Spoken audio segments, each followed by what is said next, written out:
मेरा नाम कपिल परमार है। मैं पेशे से एक डॉक्टर हूँ। मेरा क्लिनिक सरदार पटेल चौक में है। डॉक्टरी का काम अच्छा खासा चल रहा था, इसलिए पैसों की कोई कमी नहीं थी, पर मैं शांत जगह पर रहना पसंद करता था। इसलिए शहर से थोड़ी दूर मैंने एक घर खरीद लिया। रोज सुबह शाम आधे घंटे ड्राइव करके घर आना जाना होता था। सब कुछ अच्छा चल रहा था जब तक उस भयानक चुड़ैल से मेरा सामना नहीं हुआ, और उस हादसे के बाद मैंने अपना वो घर बेच डाला और शहर के एक फ्लैट में शिफ्ट हो गया। यह घटना आज से 1 साल पहले मेरे साथ घटी थी। रात का समय था। मैं थककर क्लिनिक से 11 बजे के करीब घर लौट रहा था। तभी अचानक मेरी गाड़ी के सामने एक बकरी आ गई और मैंने जोर से ब्रेक लगाई। बकरी ने अपना मुंह गाड़ी की तरफ पलटा और मैंने जो देखा उससे मेरे होश उड़ गए।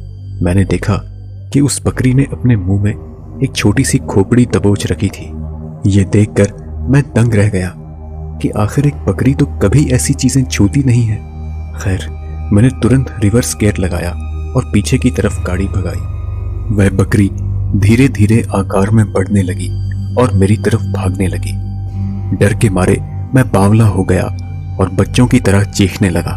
तकरीबन 1 किलोमीटर तक मेरे पीछे भागने के बाद वह और बड़ी हुई और उसने चुड़ैल का रूप ले लिया और फिर से मेरी तरफ दौड़ने लगी।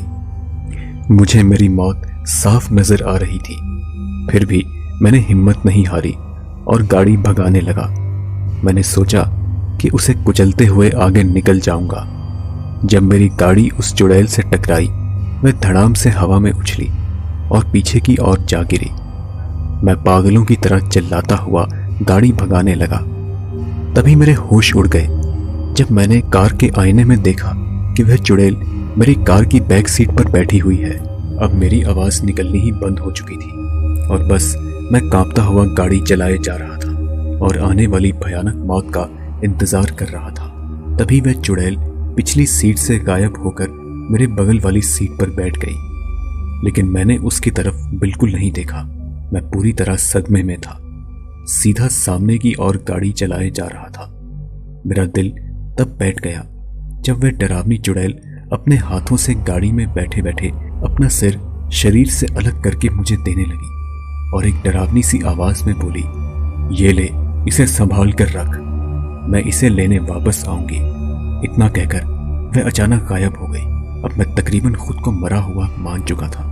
डर के मारे मैंने जोर से गाड़ी की ब्रेक लगा दी। गाड़ी रुकने के बाद मैं बाहर निकलकर पागल जानवरों की तरह भागने लगा। वो चुड़ैल मेरे पीछे भाग रही है या नहीं, ये देखना भी मैंने जरूरी नहीं समझा।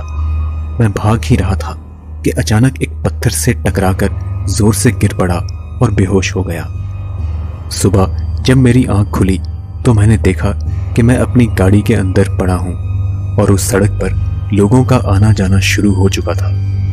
मुझे बाद में पता चला कि उस सड़क के पास एक झोपड़ी में तांत्रिक औरत रहती थी जो बकरियों की बलि देती रहती थी और जादू टोने किया करती थी।